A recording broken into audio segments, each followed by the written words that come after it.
today we're gonna talk about the MySQL replication. We're gonna use our demo network, and we're gonna use one of the servers which it's working as application server. We're gonna add to that server the MySQL database, and we're gonna set up the replication. Now it is not active server, but it will give us some kind of support in case of the failure of the MySQL database. Let's say if the database completely crashed, then what you do? Okay, one thing is, okay, I have to have a backup of that MySQL server. I can have the backup of the OCI as a boot drive backup, but that also we can do the export of the MySQL and having that second server, even if this is running on the application server, because remember we are running on the always free resources, that we are limited with the resources, that we have to just see what we can use and utilize the best what we can, right? That having that extra server and having that replications going on to even that secondary application server just to push down, it's good for us to have that backup. Okay, and also if you are interested with the MySQL, how MySQL works, how the replication is working, that this is also good exercise. Again, those resources are there, resources which you can use, and there is just your imagination what you can do with those resources for the learning purpose. All right, let's start doing this. Okay, I connect to my VPN, and today my VPN have a different IP address. That right now, as you remember, I protect my entry point using the specific IP address. That today, if I'm gonna try logging in, I am not able to logging in. Okay, of course I have to share the screen. Let's just share the screen. Okay, I think this time it's much better, and we have the screen that like you see, I'm hitting the wall that now I cannot connect to the servers. All right, now what to do in this situation? We have to log into our Oracle Cloud account and update the security list and allow ourselves to go in. Yes, it is the pain if you're using the dynamic IP address, and if your IP address keep changing. That's why you have to find some kind of the best approach. Again, you have some choices of VPN with the static IP, and some kind of similar scenarios, or even like the proxy. But the proxy usually are provided through HTTPS, not for the SSH. Okay, we log into our demo account.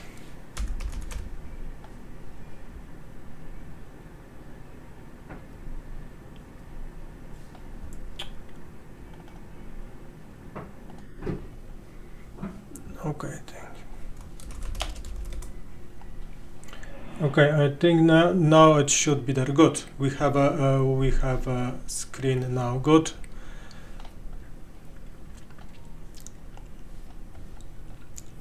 Right, now we log into our demo account. Sign in.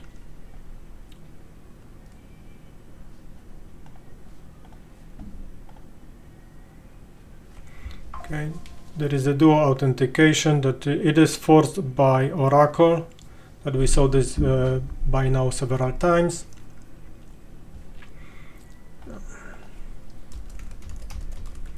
In some situation, in some cases, you can be redirected to this type of screen, which is like the identity manager. Then you have to just repeat your login one more time and actually start like from the beginning.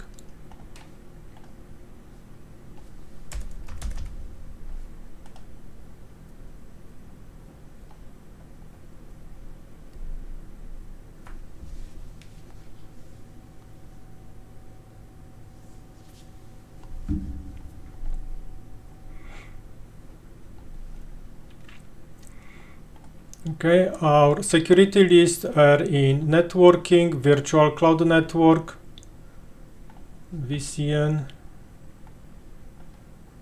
public subnet, default security list, and here we want to allow our new IP address. Okay, and my new IP address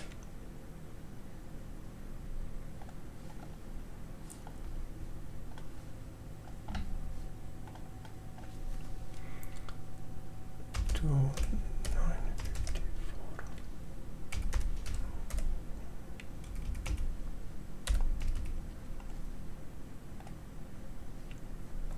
Okay, I whitelist my IP.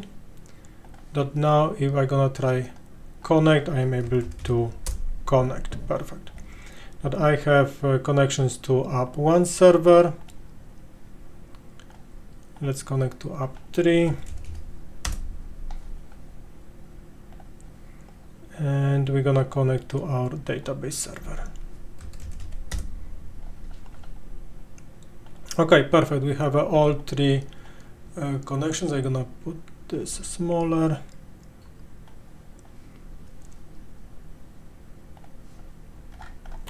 Right, and now the first thing is that we want to install the MySQL server on one of the servers, and we're gonna use the app3 servers.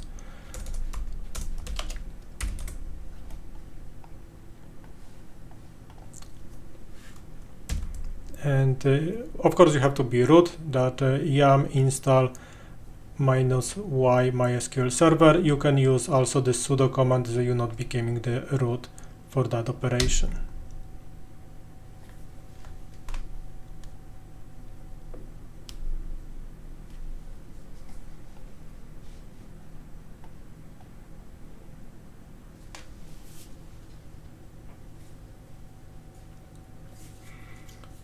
Okay, now that's gonna take a minute or two.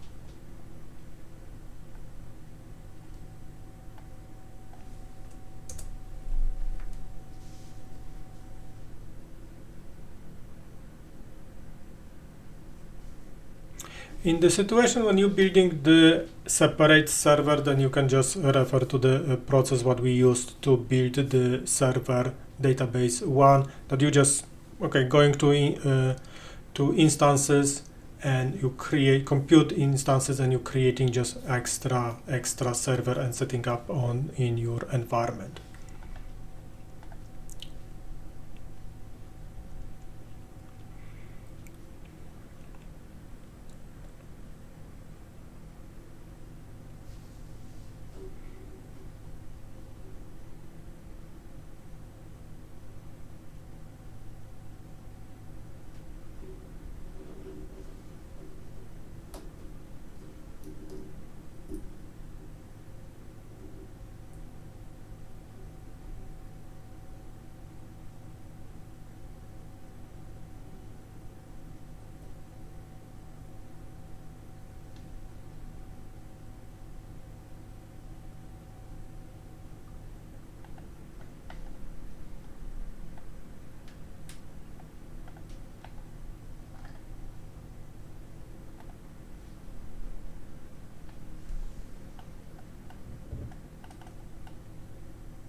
The installation is finishing.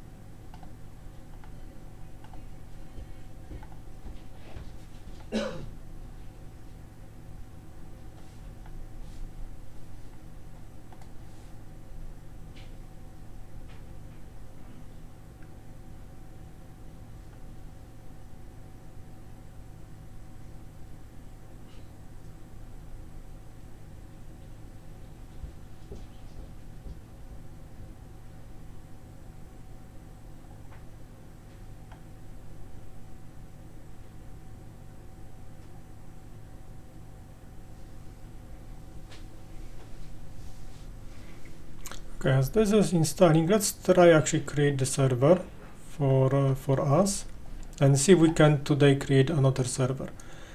Now we have a 200 gigabyte space. We use the 50 gigabyte to creating the share.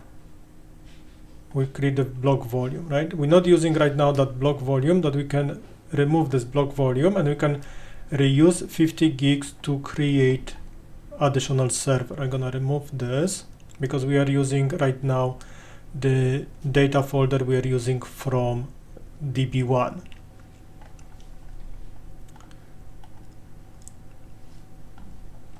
Now I'm gonna remove this piece. I'm gonna remove this data. I'm right now reclaiming this 50 gigs, and now this 50 gigs allow me to create one more server.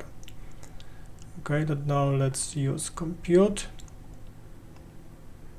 instances, and we're gonna try create db2 placement 81, and let's shape. We want here ampere.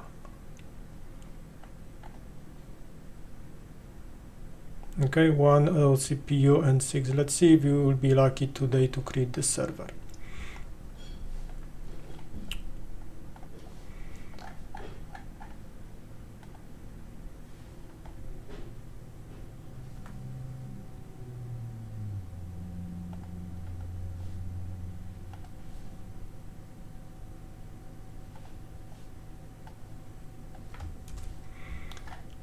Okay, placement 81, security, shape, ampere, flex, vnic, db2, public, and we want manual IP address 10.10.10.22, advanced db2, and key. Everything else I'm leaving as a default, and let's create. Okay, we are out of the shapes. Not lucky today. Let's try number 2. Also not available, and 83.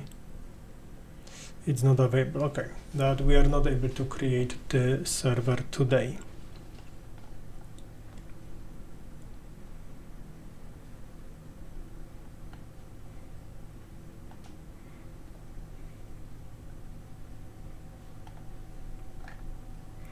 Okay, let's work with this what we have. Okay, that we need to wait until the process complete the installation here.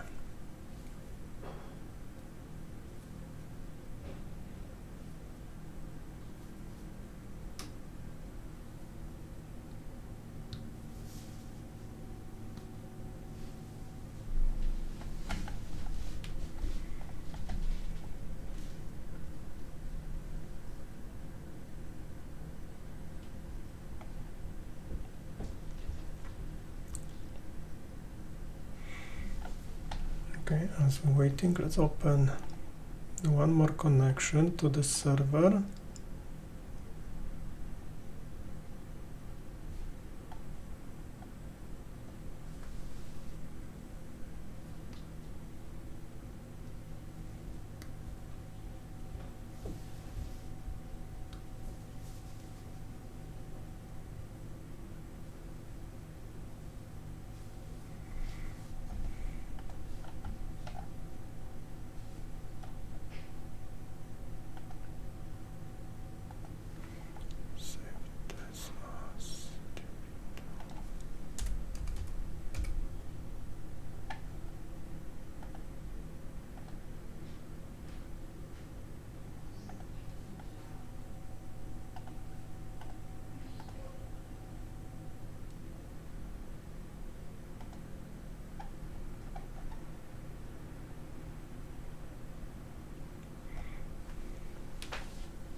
Okay, this is what we can see here. Here is the some metrics from the server up 3, and we see the server was like almost like 90% memory utilization, and CPU was also high.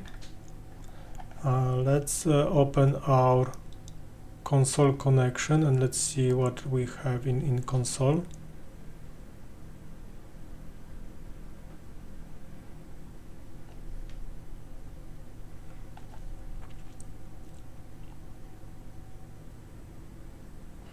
Okay, in this server right now we're running the Nginx. That actually in the beginning, let's shut down the Nginx also, that we free all the resources, that we can just complete our MySQL installation. And for that, even we can go to our load balancer.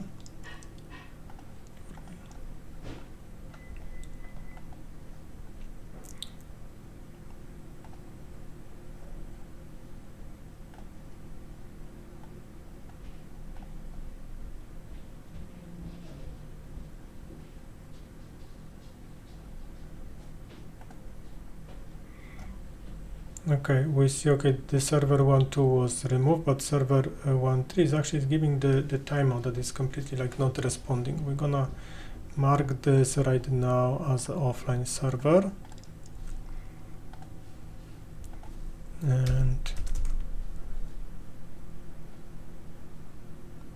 looks like this server is not really responding. Okay, let's restart this server from console. And we're gonna do one more time.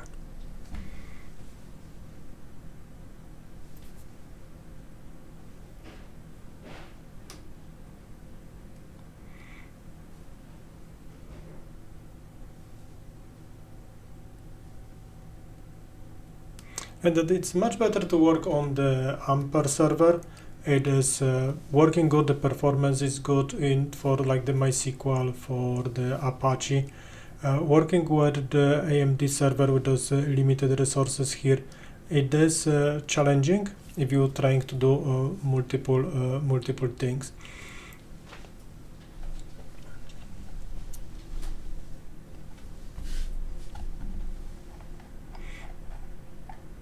Okay, now we're observing here that server is starting.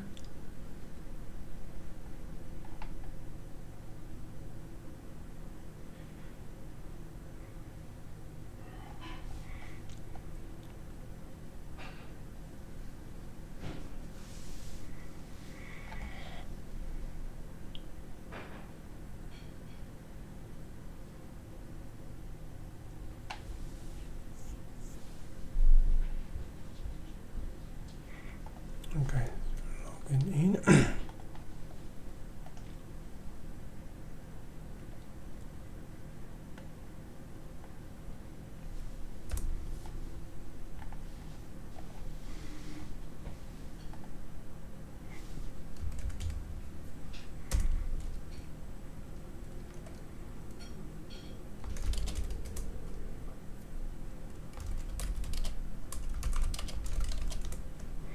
Okay, I'm stopping the Nginx. That now we're gonna use this server just for the MySQL. That let's try one more time. We're gonna start from installation of the MySQL.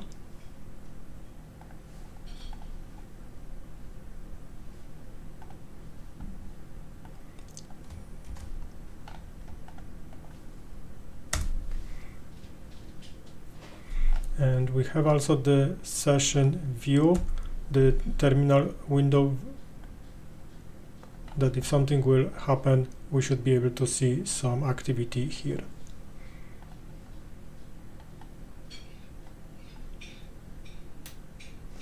Okay, perfect. We have a MySQL server installed, that now we can start the server.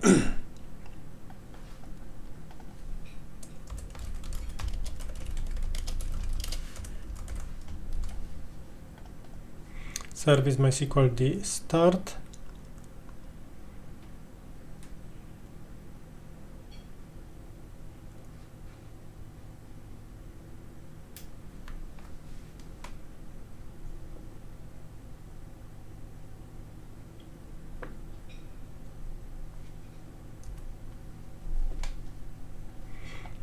Okay, it started, and now we can log into MySQL server.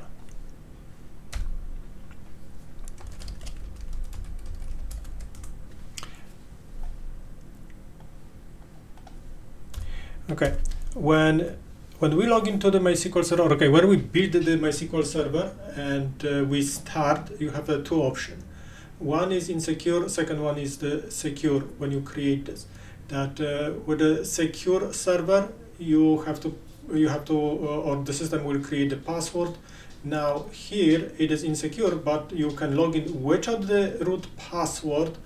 But before you're gonna continue anything, you have to change your password. You have to create your root password. Okay, that let's see. Show databases. Let's say create database test. Okay, the database it's created.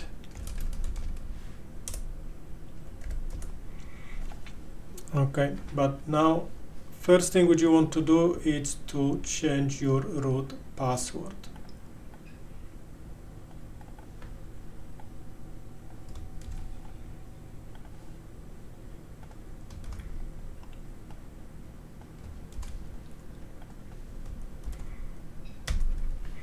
Okay, and now we can exit, and now we can log in with our root password. Okay, perfect, we are good here.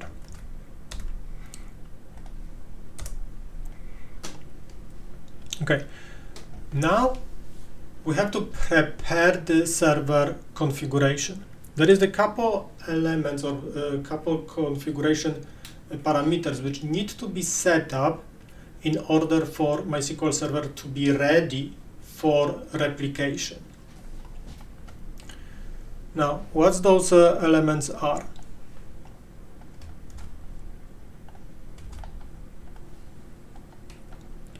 This is the server ID. On the one server, we have to set up this as number 1, the auto incremental value 2, and auto incremental offset 1. Now, server 2 will have the server ID 2. Let me just increase this that you see. Now, what is that server ID? When the databases are working together, right? Both servers are working, and you're pushing the data to both servers. Now, each server creates a bin log. Bin log is the file which contains the information about the changes to the database. And now that bin log is shipped to the second server. And now second server is reading that bin log. Now the second server, if you have a multiple database servers around, the second server can inject to own bin log that information, because now it has to ship to another server. And now if that information comes back to the server 1, then server 1 has to know if this is my entry or this is somebody else's entry. Okay, another server entry, right? If this is my entry, I don't want to apply my entry again. That's why every entry in the bin log is identified by the server ID. That's why every server in the replication cluster has to have different server ID. All right. Now, what is auto incremental and incremental offset? The tables have in MySQL, the tables have auto incremental value. That means every record which you insert, that auto incremental value will go through 1, 2, 3, 4, 5, 6, 7, 8, and so on, right? It will always increment.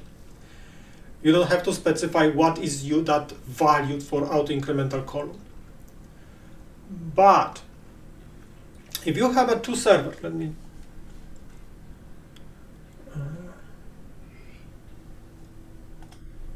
okay, if you have two servers, right, server 1 and server 2, and you're replicating data from server 1 to server 2, in the server 1, you want the auto incremental value to be 1, 3, 5.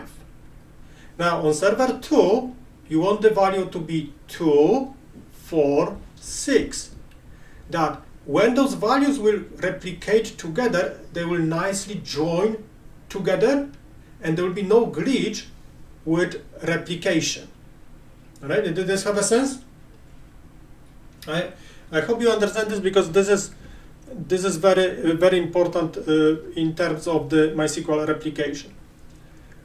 If you're using the just one master to insert values and then slave server to read the value, that is less important. But if you're using the two servers as an insert and then you have to join, then that element is very important. Okay, that you have to be aware about this in your journey of the MySQL servers. Okay.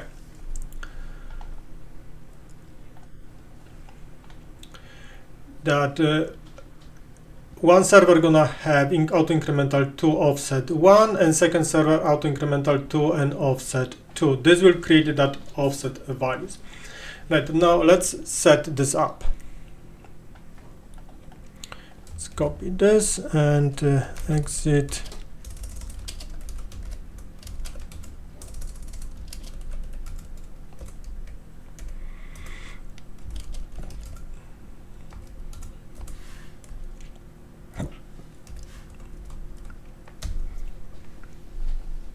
Okay, those values are here, and now let's go to server 1, to database 1.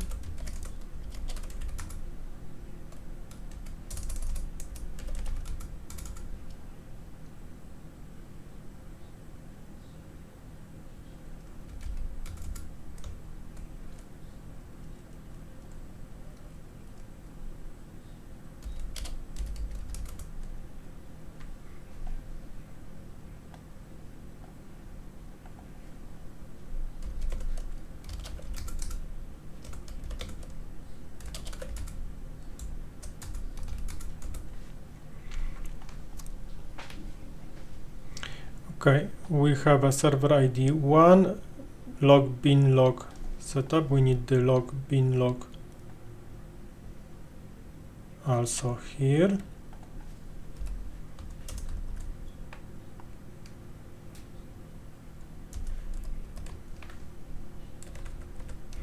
Let's say we're gonna call this 2. And here we need those values.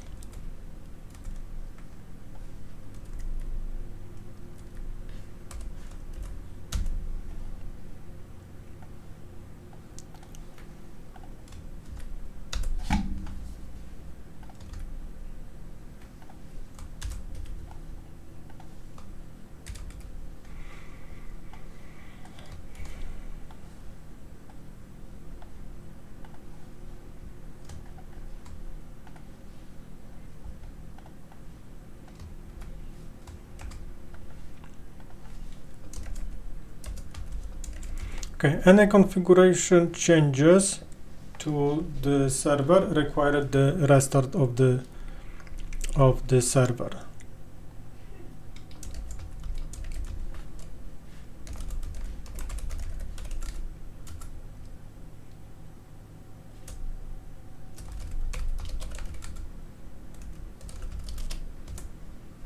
Okay, I'm restarting that server, and now we did the changes to the second server.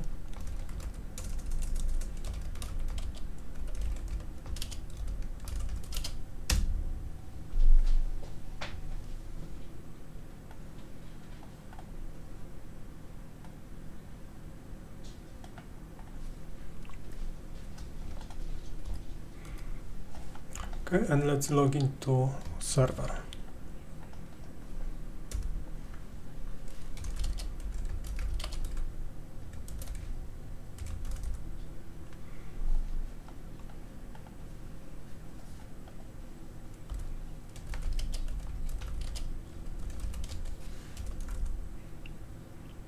Okay, now as you see here, Now the master position is created that using the command show master status we can see the current configuration and current status of the bin log, right? And here we can see the file and position for the second server. Okay, just a moment, I have a printer on.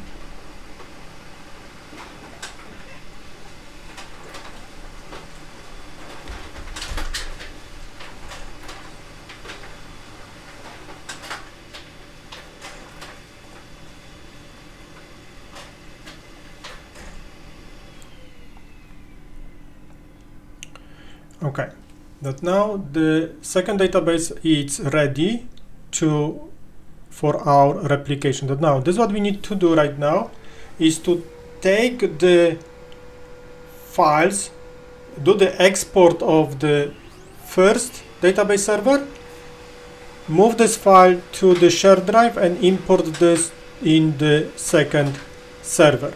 Once we do this, then we can perform the replication.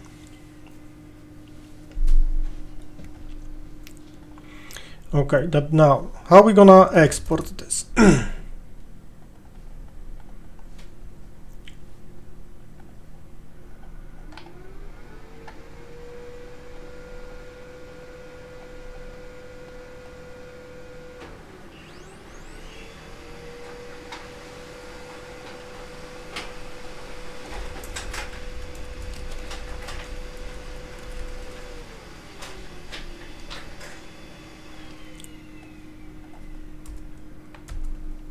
Okay, we're gonna use the MySQL dump. There is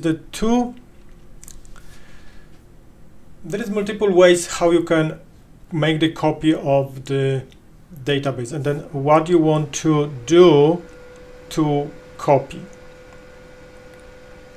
Okay, now in our scenario we have a database VP demo, which is our primary database, and that database we want to replicate. Okay, we can, and for our purpose here we're gonna set the replication, and we will just focus on this database. You can export like all database and then import everything to the second server, and that will perform the complete replication, complete database. Or you can perform only that one specific database, and you can replicate this specific database. Okay, this is what we're gonna do. We're going to replicate our VP demo, and and then start from here.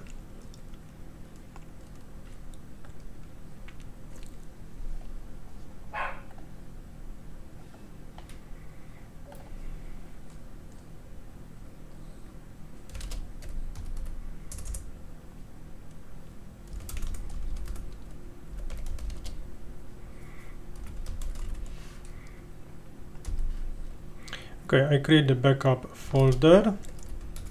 This is my shared drive. The shared drive is available on all servers. And now I'm gonna just execute the export of VP demo.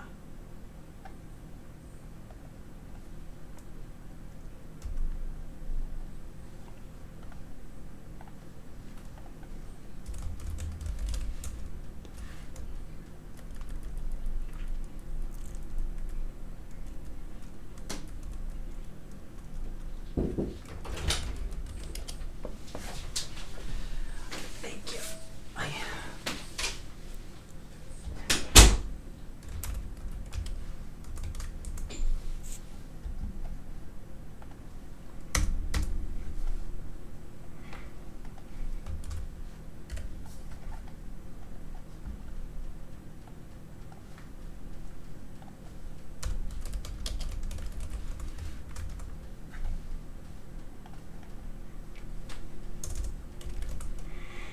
Okay, this command create the file called how we name this here. We can call this right now all database dump vp demo SQL. Now let's see what we have here. Okay, that now it's gonna create the database if doesn't exist vp demo, use vp demo, and drop tables, create the tables, and insert the data for those tables. You see we have a tables and we have a insert values here.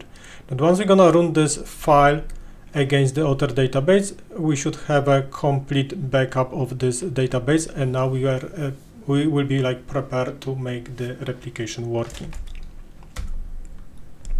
Okay, that now let's go to server 2.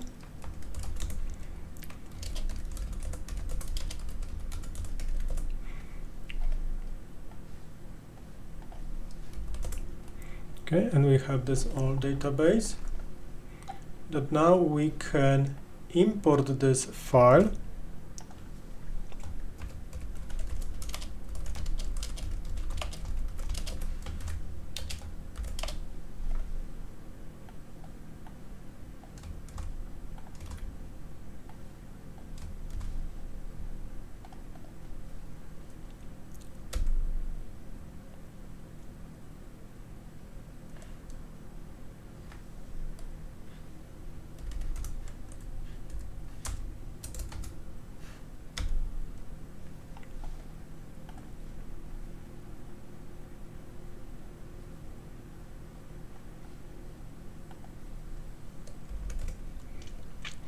and let's log into our database.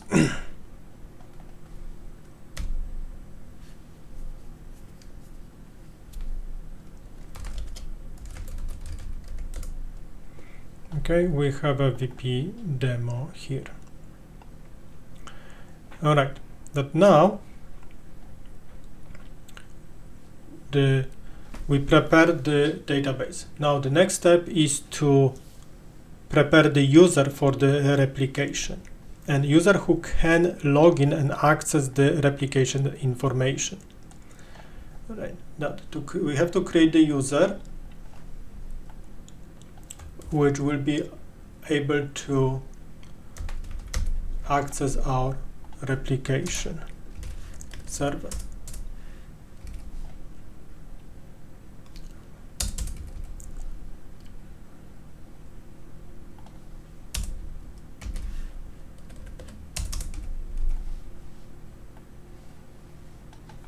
Okay, that we execute the command create the user replication user from the IP address of the slave server identified by password, and grant the replication slave on anything to report replication users. Let's take this and we're gonna create this. This is 11, but now this is on the DB1. MySQL. Okay.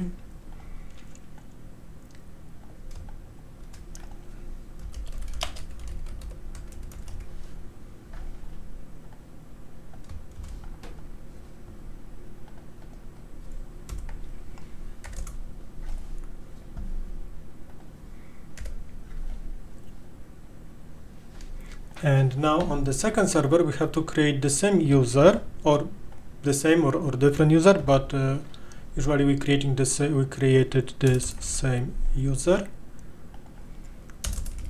This way it's easy to understand and manage.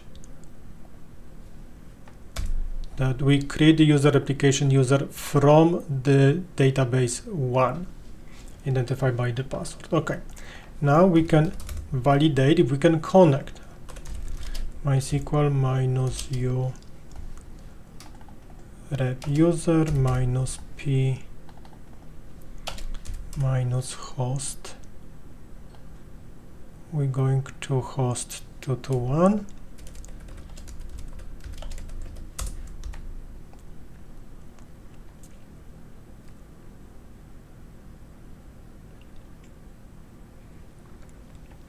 Okay, that we have the connection, but we are declined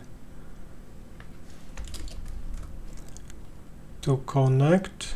Okay, because our IP is actually 13. Right, I did the wrong IP address.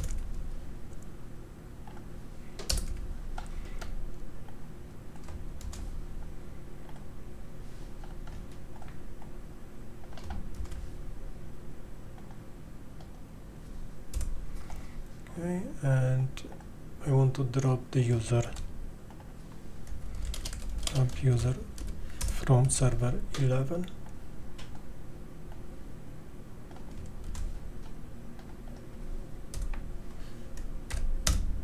Okay, and now if I'm gonna execute this command, I am in, perfect. And let's test the same.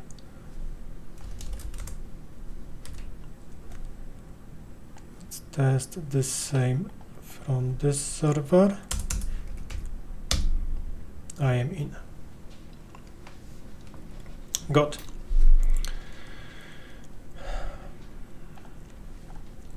That we create the user. Now we have to create the replication.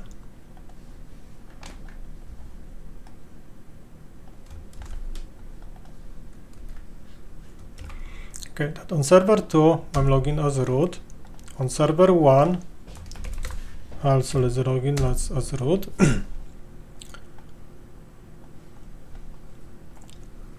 Okay, and now show master status. Okay, you see the bin log is 2, but the position changed. That within the time as we are here together, and after we restart database, the first was 157, now in increase to 177. Did something change? I don't think so. It's anything changed, but actually the one good practice which probably we just missed, and let's fix this. You want to moment when you're doing the bin log off, sorry, when you're doing the export, you want also dump the bin log position. Okay, that is what we're gonna do. We're gonna first dump the position, and then we're gonna perform export. Okay, that we have a backup. Okay, let's remove. Okay, we're gonna call this database dump vp demo file. We're gonna remove this file.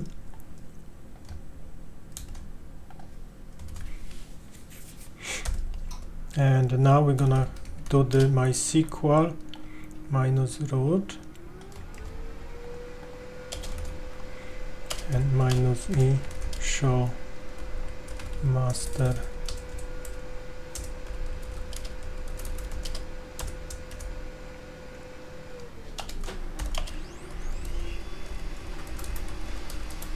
Okay, you want to capture the master status before you're doing the export. If you have a small database, then it is not big deal, because that small database will be like in the second exported, like you saw. But if you have a big database, it may take time to export. And if you can shut down the traffic, then it's good, because now you have a consistent. If you cannot shut down the traffic, then between the time when you start and time you end, there could be different changes in that database, which can be in your export, maybe not, because the export is doing the table by table, right? That now, if you're starting the export, now the change happening somewhere down the row in below tables, that when export is gonna get to that table, good. But when export is doing this table, you may have a changes to the table which you already did before. Right? That's why you have to take the master status first before doing the export.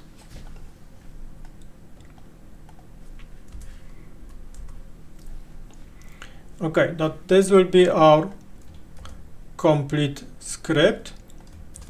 Now let's go here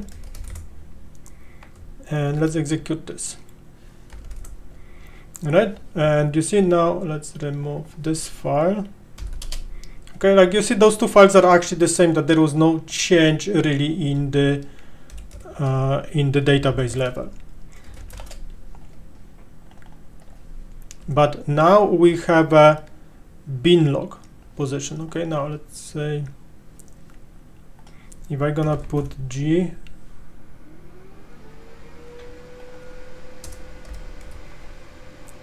I want to just capture nice looking.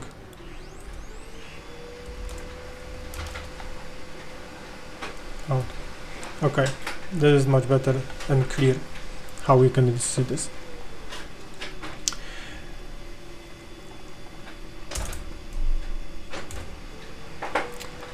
Alright, that now we have our position and we have our data file. That now we can import this file to the second database. Okay, we are on the second server, and we're doing the import of this file.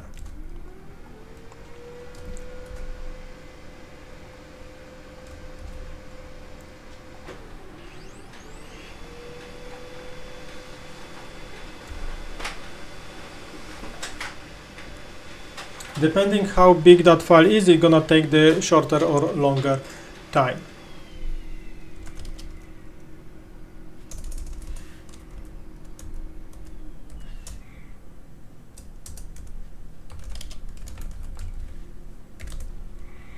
Okay, we have a file. Now we can create our master. That now on server 2, okay, the server 2, we are connecting to host DB1 on port 3306, replication user, our password, and now master log file position. Okay, that we're picking up this value from our file, this our dump, and we need master log position. Right.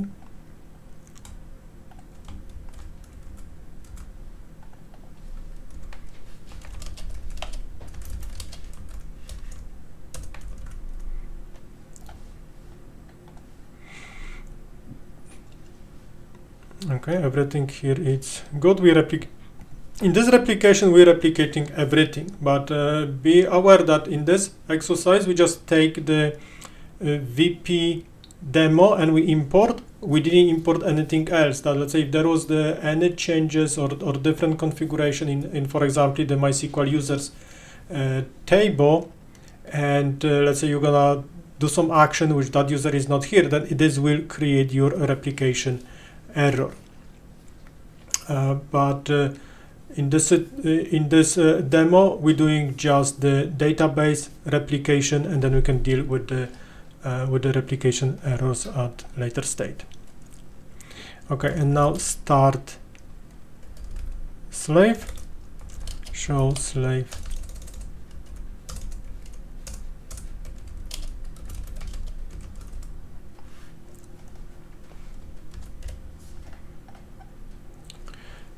Okay, and here we see right now there is the position 177.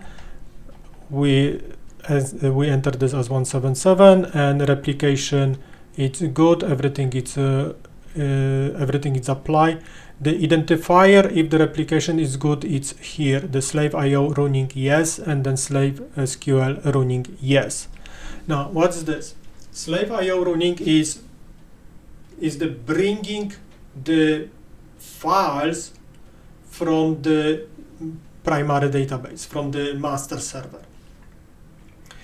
That means I have connection, I can copy this file to me. The slave SQL running is, okay, I have the file, now I can apply this file. But in this scenario where you have a replication error related to like inconsistency of the database, then you can bring the files, but you may have a broken apply, because let's say you have a primary key error, and now you cannot insert that key. Right. Now, how we can see this? Let's say we're gonna bring our website.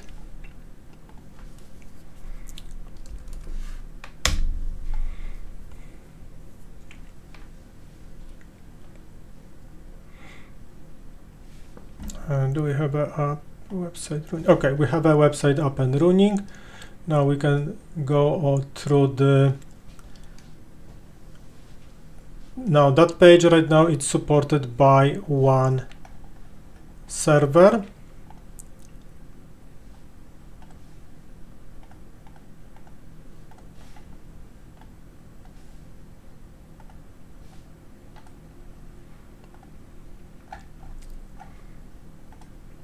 Let's go a little bit around.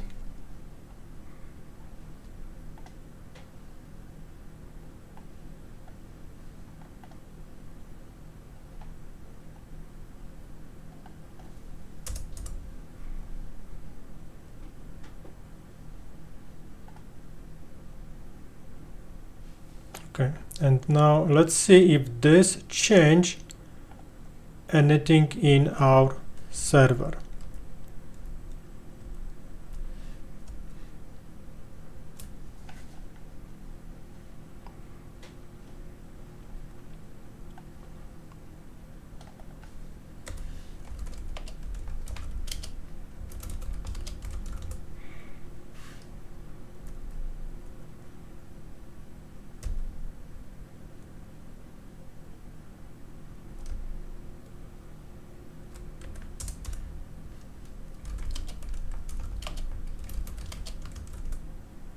Okay, see right now the bin log is 2 and the position is 3200. That means all this activity which I just did going between page to page, it was recorded in the database and there was some entry. Okay, that now here when we see the slave status,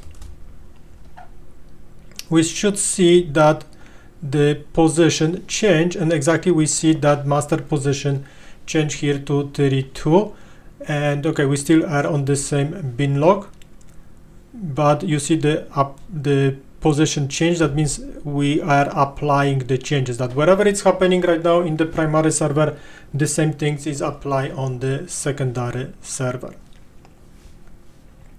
Okay, now we have our master slave done.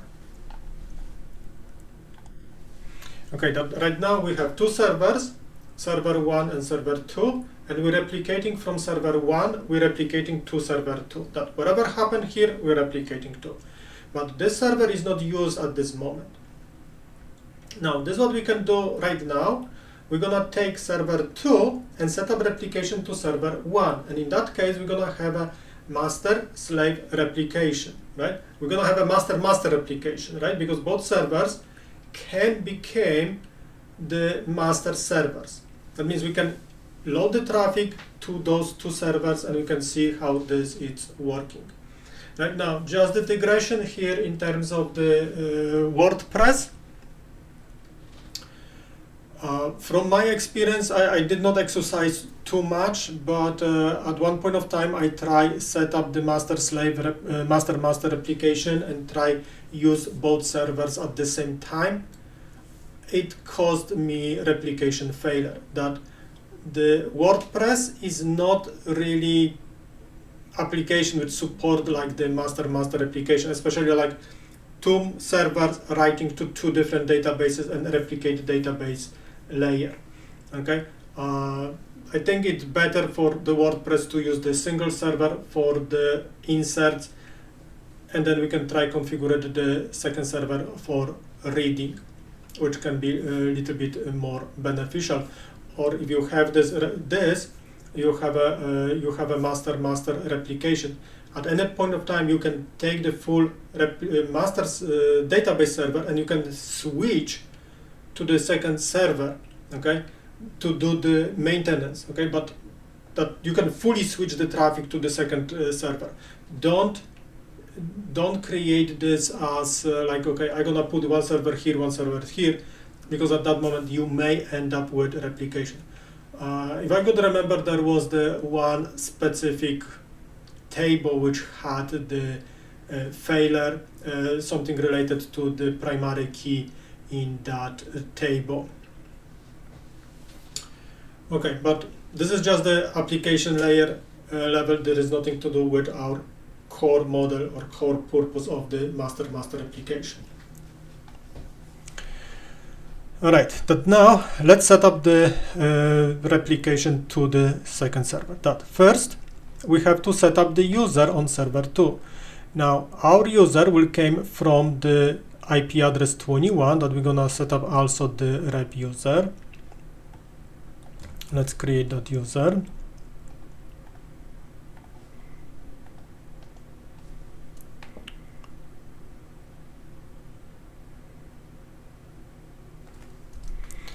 Okay, we have a failed. Let's see why.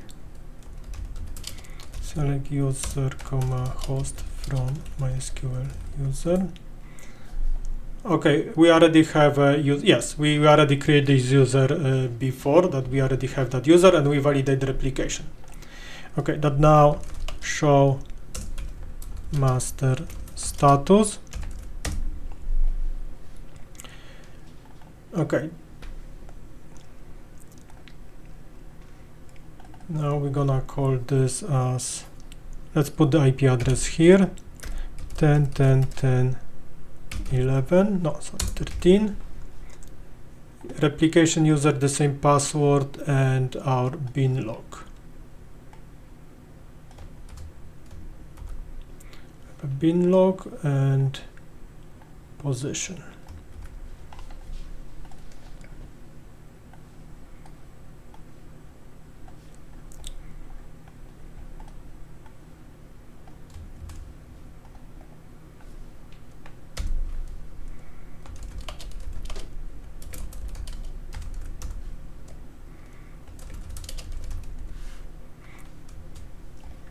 Okay, you see right now when I just create the slave, I have a slave IO not running and the slave SQL not running because I didn't start it yet.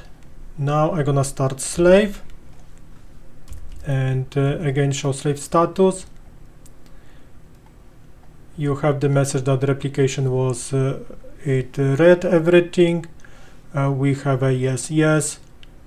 That you see the changes to the position of this file. Okay, if we're gonna do this again, okay, we have a 510. Let's do again. Okay, still 510. Now let's move a little bit around our website.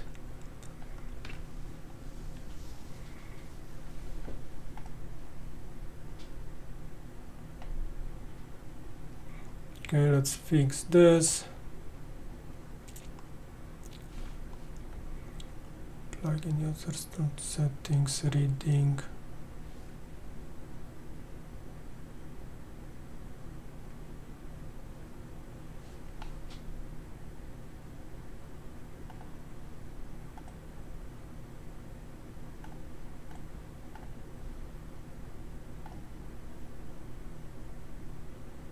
Okay, that now I'm doing the changes to the database. Okay.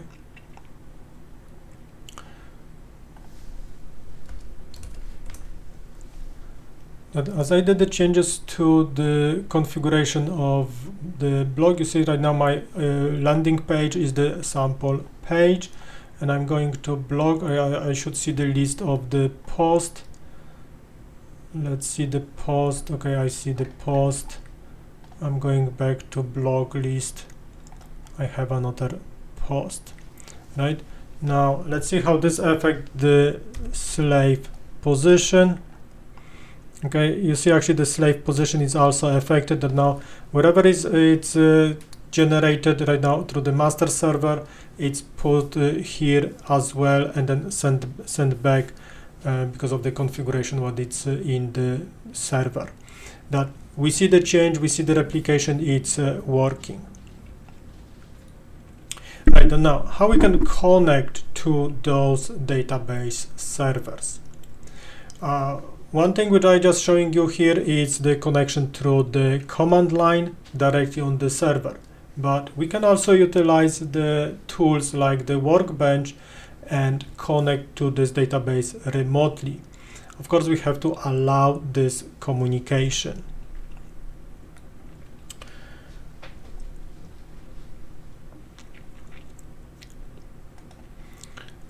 Let me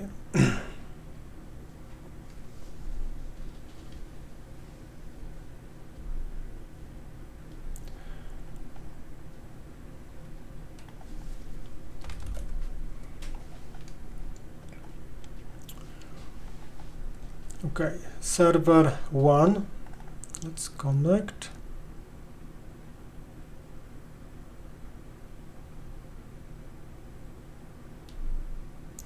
Right, like you see right now here I have I cannot make the connection. Why I cannot make the connection? The same rule apply. I changed the IP address. Last time when I was doing this configuration and setup, I had a different IP address. Right now I have a different IP address. That to make the connections to this server, I have to allow myself to connect to those database servers.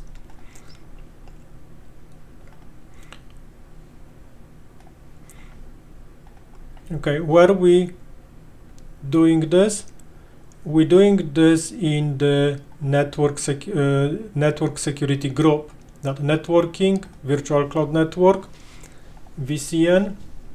We're going to the network security group, and we have a group network security database.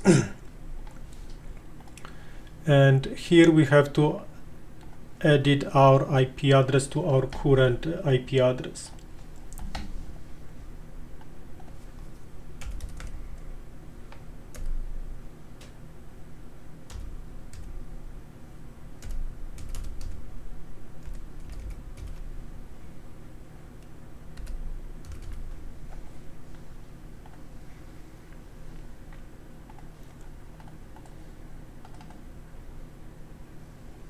Okay, now I am able to make the connection, and we have our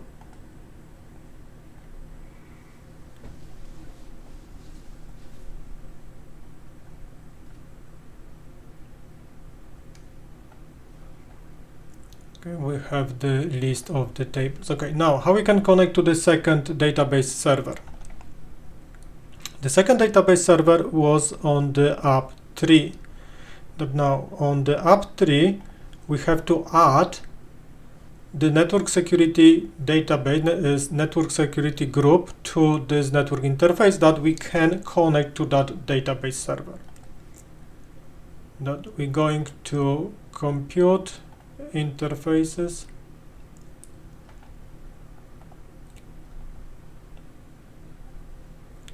a network security group, and here we adding database. Okay, because now this server right now is working also as database server, and this is our public IP.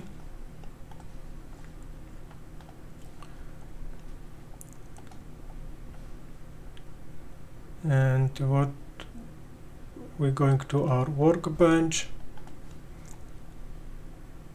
edit connection, and here we're gonna change the IP address.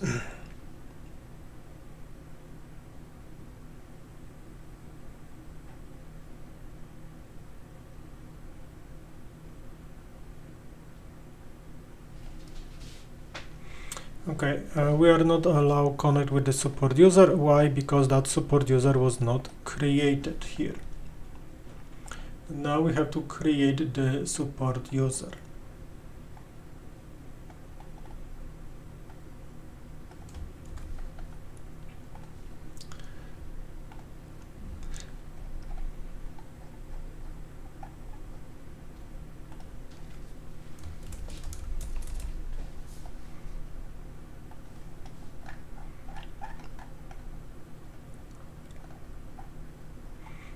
Set on this, and now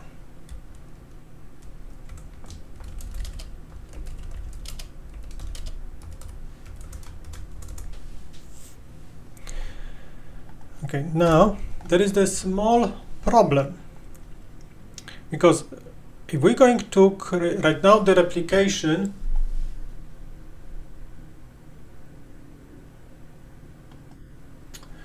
I was showing again something and it looks like I didn't share the screen again. Okay, let's go back.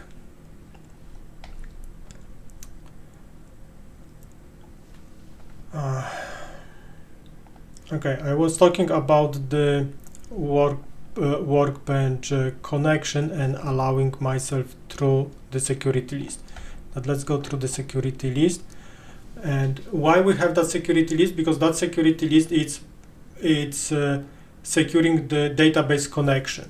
That here we have a network security list that we have to add network security list, edit, and select the network security list which we want to allow. That means in this case the database, because this server right now it's working as database server. Once we have this, we are able to make the connection. At this moment I am okay, and then the change IP address to the current server for this connector. Now when I'm doing right now the test, I'm failing the connection because now the support user is not part of the MySQL users at this moment. That now we have to add this user. Okay, that we have a statement to create the support user, grant permissions, flash, and select. Okay, but there is the one small problem here, because now those two servers are working as master-master. Now one server already have that support user, second server don't have. Now if I'm gonna add this right now to the second server, this gonna get replicated to the first server, and this gonna cause the replication failure because now the first server already have. That to work around, or the solution for this is to use SQL binlog off, that the change will happen only on the server where I want to do the change.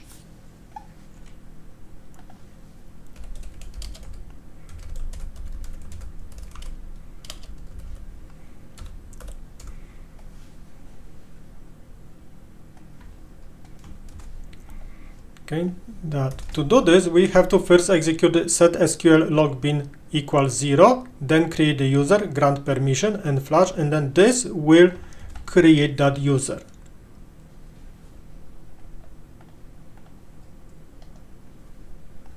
Okay, and now I have a support user on the second server, and let's see if our application is working.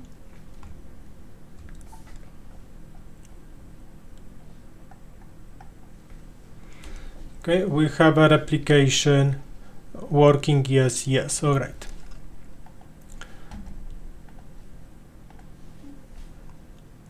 Okay, that now we should be able to connect. Let's test. Okay, we are good here. And what's our password?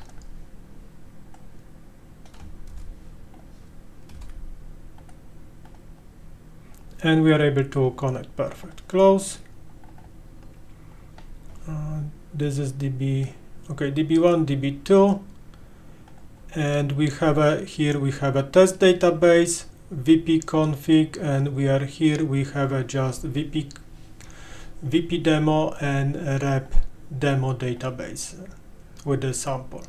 Okay, that we have some mismatches right now between those two servers, and if there is any issues with or any change within those databases, our replication will break, because remember we were just focusing to replicate VP demo, we didn't replicate anything else. Okay, that now the same rules will apply here. If I want to, let's say, put and create database test, I'm gonna execute 0 and create database test.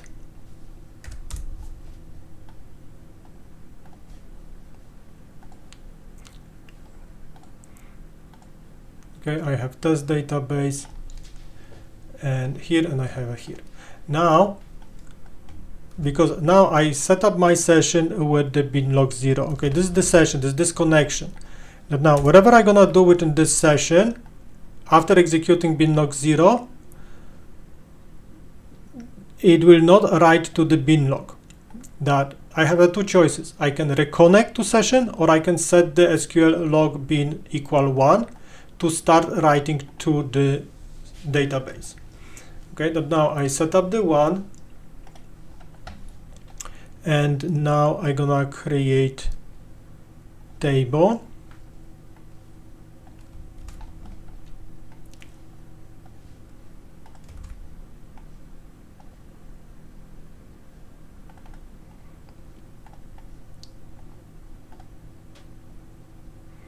And let's see in the test, you see I have a table that replication is nicely working.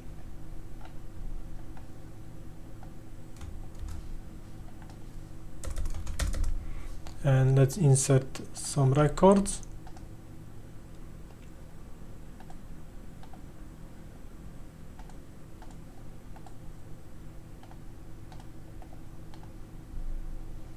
I have some random records inserted here, and you see my 1, 3, 5.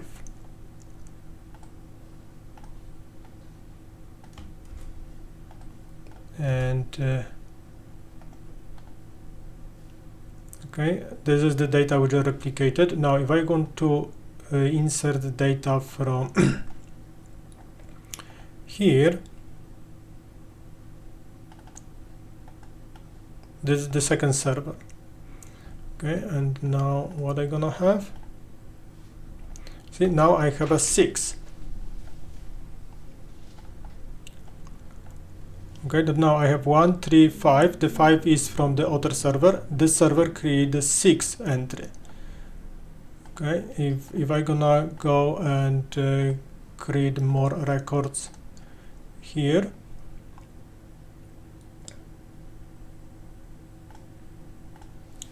Okay, I have 6, 8, 10. Perfect. Now I'm going back here.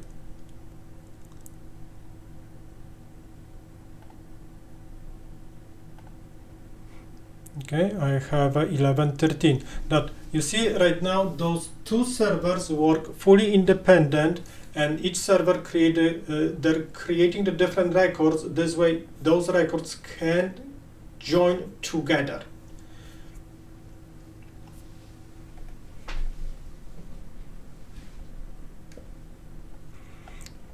Okay, now what if we're gonna create the replication error? Let's say on the server 2, the next record should be 15. But now, if on the server 2, we're going to create error. Right now, I'm gonna just predict what will be inserted, and I want to just create the record. Right, this way we want to see the replication, right? Because tomorrow you may face these replication issues because of some database exception, the application failure, or different type of situation. Okay, but now I'm going to set SQL bin log, set SQL log bin equal 0.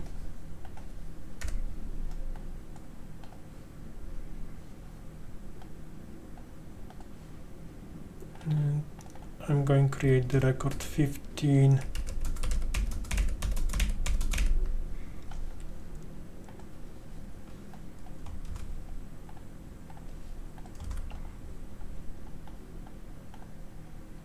Okay, I have record 15 here. Okay, let me reconnect. Now my replication.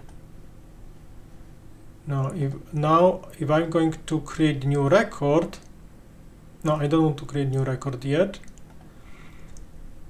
Now this record here is 13, right? But now if I'm going to create a new record, now I have a 15 what I was expecting to have, but this server, the server 2, have record 15 this, And now if we're gonna see the replication status,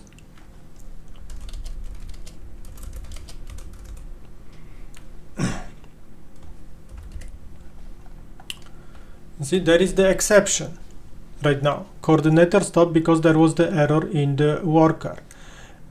This is your information where you will see that the replication failed. You have to monitor this show slave status. Now, slave IO running, it's yes, it's still able to bring the data, but the slave SQL route running is no, which is the failure.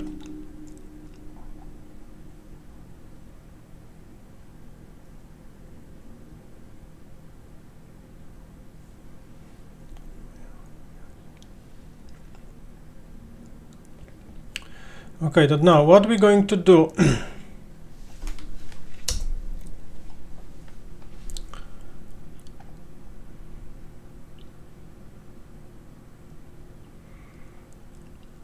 now the first, let's examine what this table have. Okay, we know where we create the problem, but if we don't know where this broke, that what this table can tell us.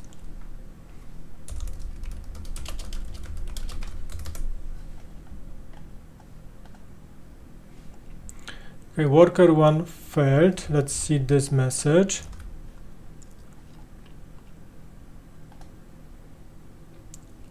Okay, and we have a message, could not execute the right row event on the table test random, that we have very clear message to which tables duplicate the entry 15 on the primary record.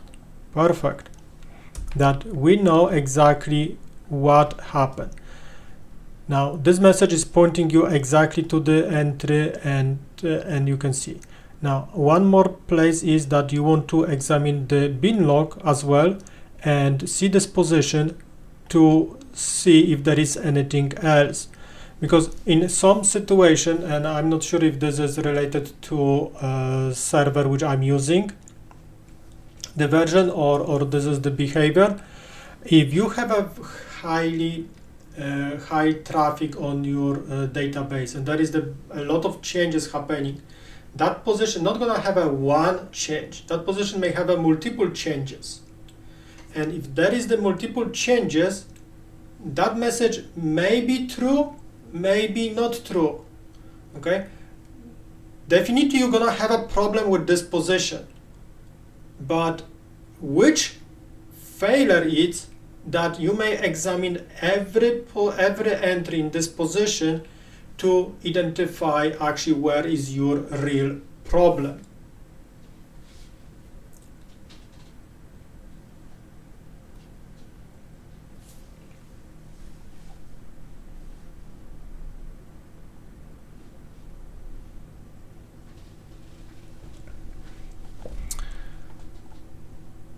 Okay. Now, how we can do this? Let's take this. We have a MySQL position 2. Now let's go to server 1. The var lib. Okay, this is the default location of the MySQL server, and here we have our file. But let's copy this file to the temp. And MySQL binlog -vv this file and redirect this file to txt. Okay, always copy this file. Never work on the on this file in the root location. Always copy this file to somewhere else. And now we can edit this file. And what we're going to see? We're going to see the binlog code, as well as we're going to see what it's read, something which you can read and you can understand what it's what is this. Okay, that we need this position. Let's look for that position. Okay, this is the position which broke, and in this position we see here that there is only single insert to test random table. This is the first column is 15, second, third, fourth, fifth, but the primary key is the column 1. That column 15 is the failure. Okay, that now what we need to do on the DB2, we have to go to this table, and now we have to deal with this record. Depending on what is this, you can maybe delete, or you have to change the ID. You have to do something with this record in order to recover the replication. Again, what you're gonna do, it is based on what is your data model. Now, very important is that you're gonna do this with bin log off, because the change you have to do only on this server. That I'm doing the bin log off, and let's say I'm gonna change this value to 2, because we are already, let's say, on the values 13, that the 2 doesn't exist, right? That, let's say I'm gonna change this to 2. Apply.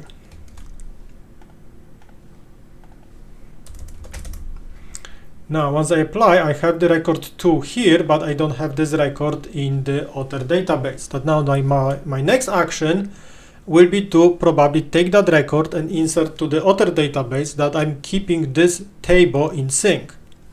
But right now, I can start slave.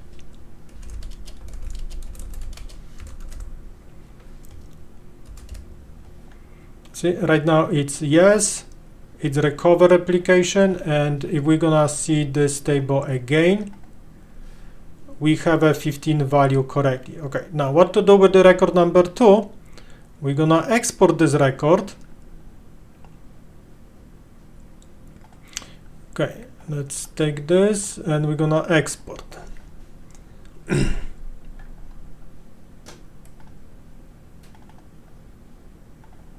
And we're gonna export this as insert statement.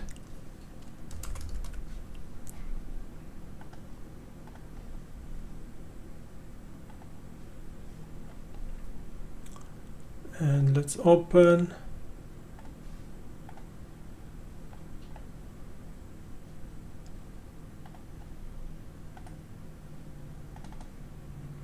Okay, and everything is exported. Okay, the one issue is here that the table is not populated, but we can just add here, and we're gonna take this entry. We're going to the DB1,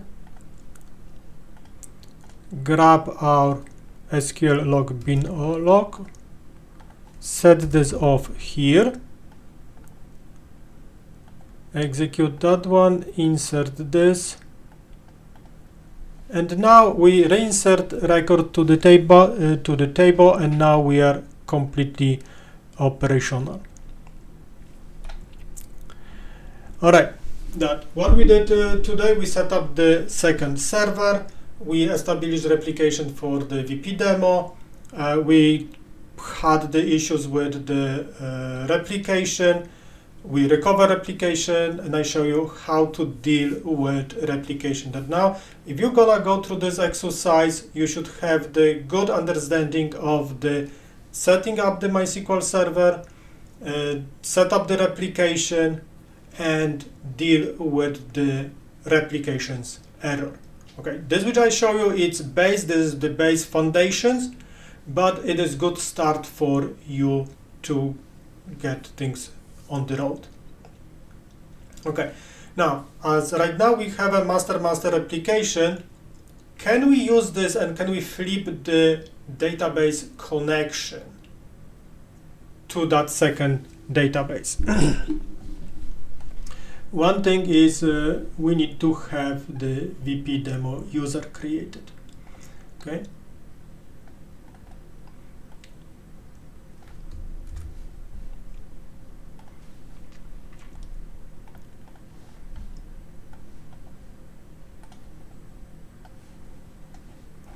Now on the secondary server, we're gonna take this SQL bin log SQL set SQL log bin equals 0, and we're gonna create VP demo user.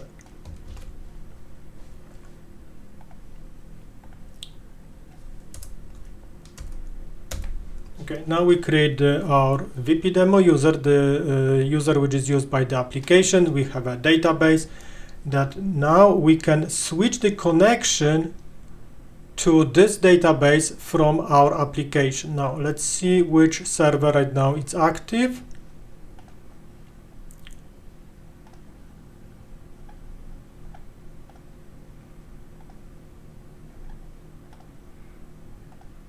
Okay, we have only the server 1, it's active and provide our application.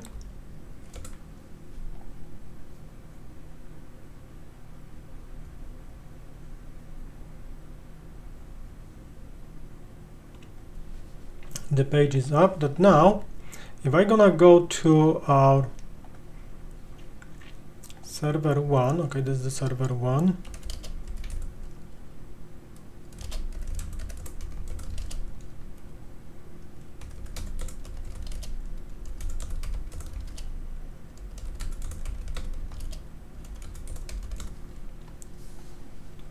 Okay, the configuration is where?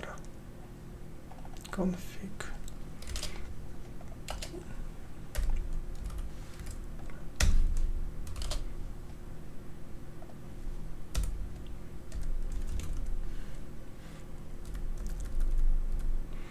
Okay, here is the defined host. Now, if I'm gonna change this to 13, let's see if our application will be still up and running.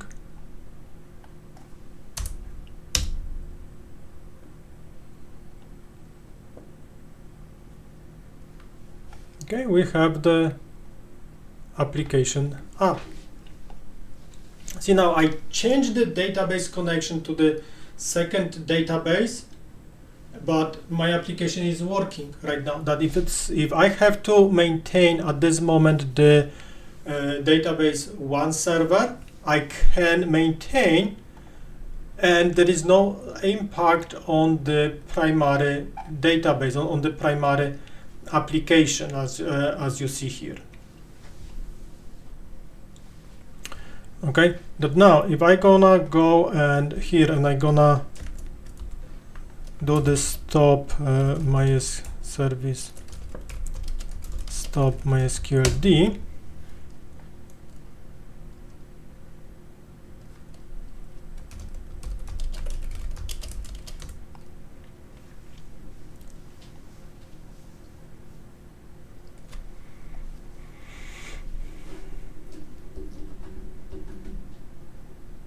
okay, the MySQLD it's stopped.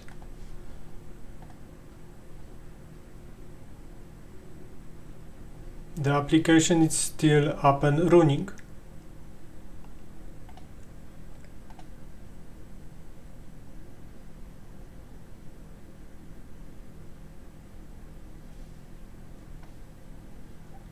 Okay, and now if we're gonna go to our database 2,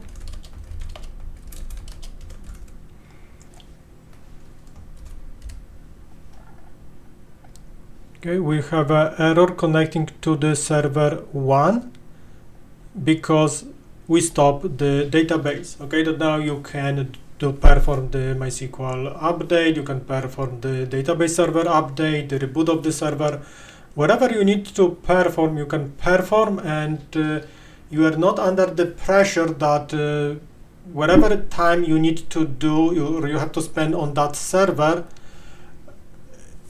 it's causing your application to be down, right? You can take your time, do the work, whatever you need to do, and you have an application fully up and running. That now I can do the MySQL start.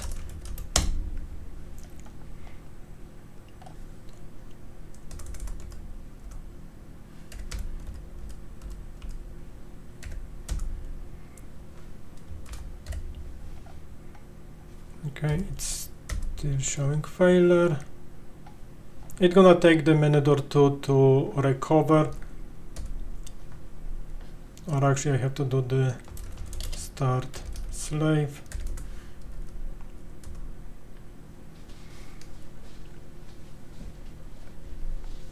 Okay, the process is gonna try 60 times to retry automatically, and if it's gonna fail permanently. After that, you have to execute start slave.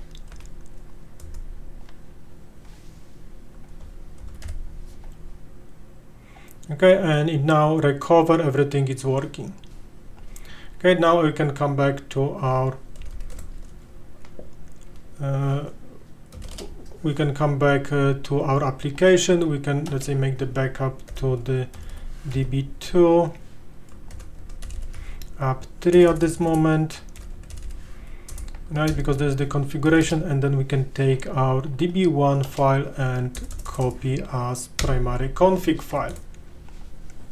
That we did the switch between those two servers, and now our application is connecting to our primary database server. I can demonstrate this. Okay, right now, if I'm gonna shut down the primary database server, this page will be not available. Okay, I'm gonna come here, and let's say I'm gonna stop MySQL D.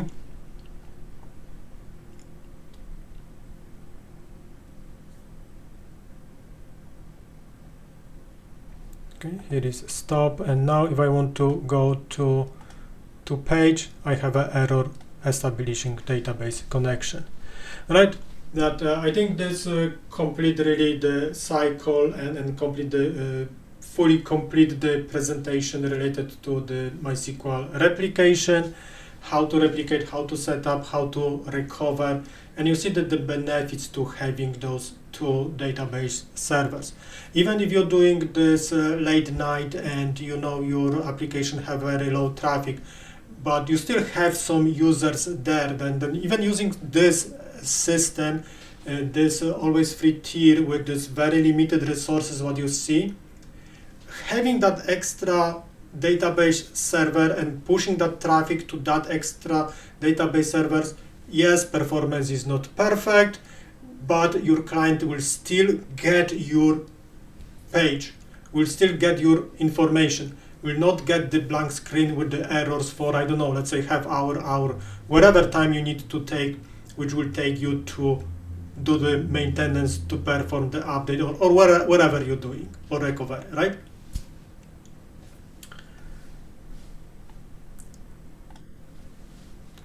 Okay, thank you very much for watching, and thank you for being with me, Edward. I hope that this was helpful and you can implement in your environment. If you have any question, post that question, and I will try answer you the best to my knowledge, and we can work out on this. Have a fantastic day. Take care.